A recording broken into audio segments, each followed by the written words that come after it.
You know, there's some people that just talk anyhow, especially when the child is not your child.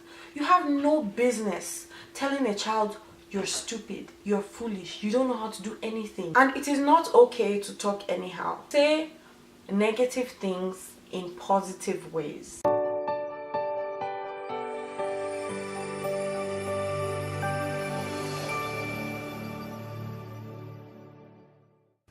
Hi beautiful people, welcome to Life and Living with Lade. In today's episode of Faith Friday, I will be talking about a topic I have titled How to Choose Your Words Wisely. In the context of today's video, I'm going to be talking about how to use your words in terms of correcting people generally and specifically with children. How to choose your words wisely with children. I'm going to share with you 3 tips on how to choose your words wisely. The first one is to have a filter or a processor somewhere in your mind. You know, there's some people that just talk anyhow. I mean literally anyhow. They just say things as they come into their mouth. They don't even process it. There's no filter. You're not thinking about just a saying. And it is not okay to talk anyhow.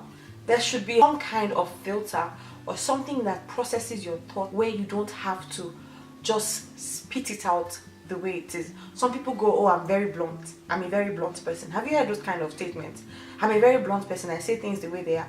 Okay, you can be blunt, but at the same time, you can pass the same message you're trying to pass across. You can pass the message across more effectively if you use a filter to refine your thoughts. Every adult is a role model for children. So when you're talking, especially when you're around, a child, an infant, a toddler, and it doesn't matter, just please process your thoughts and know what you're saying. When you get emotional, don't react immediately, especially when somebody does something to annoy you.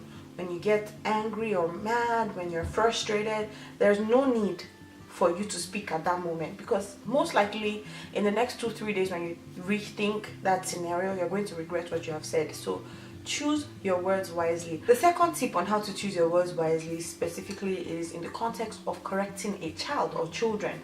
If you have noticed a certain behavior in a child, especially when the child is not your child, you have no business telling a child you're stupid, you're foolish, you don't know how to do anything, you just don't get anything right. What's the matter with you? If you don't have anything good to say to that child, don't say anything at all. If you have something to say that is negative, it's best to keep it to yourself or you share with the child's parents or caregivers. That being said, what you should tell children are positive things. When you see something good in a child especially, you should voice it out to them, because a lot of times they're just doing it out of the innocence of their hearts, and once you say it, it will spark up a fire in them that will make their dreams come true. I personally have a story like that in my life. I believe I was about 8 or 7. I was in an art class and the director at my school at the time had walked in. She probably never even remembers this scenario, but she walked in and we were making houses out of matchsticks, and she said, "Lade, you're very creative." And those words I have held on to even till now.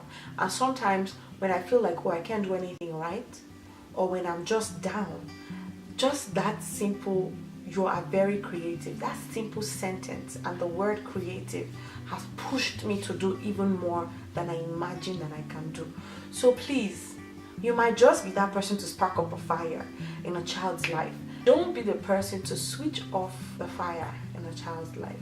Turn it on. The third tip I have for you guys on how to choose your words wisely is to say negative things in positive ways. To a large extent, they use this idea in corporate organizations, especially when they're laying off people. Nobody's going to tell you you're fired, get out. Nobody's going to say that. They'll let you know what you have, the things that you have done right, and some of the things that you might want to adjust to, and they let you know that at this time they wouldn't be needing your services. So let's say, for instance, you're having a conversation and you're probably in a group of 3. Somebody is saying something with so much passion, but you know what they're saying is false, is wrong. They might think it's right, maybe because they're feeding off of the wrong information or the wrong statistics or data, and you're trying to address that situation. The point of the issue is that you're trying to tell them that, oh, that's a lie, like what you're saying is a lie. How do you go about it? Rather than saying, how can you say such foolish thing? Like, where did you get that information from? At least wait for the person to finish. Don't interrupt the person. You can tell them after they're done, stating their point. Are you certain this information is correct? You can also add, I believe this is the correct information. This is the correct statistics. This is the correct story. Or have you heard this side of the story? Have you listened to this person? Have you heard this source? Have you heard it from this person? Those are the 3 tips that I have for you on how to choose your words wisely. And don't forget, you're a role model to the people that are coming up and looking up to you, and you'd be surprised how many people are doing just that. If you've enjoyed today's video, you should like, thumbs up, comment, share, and subscribe to this channel for more interesting videos. Until next week, don't forget to be the best version of you. Bye.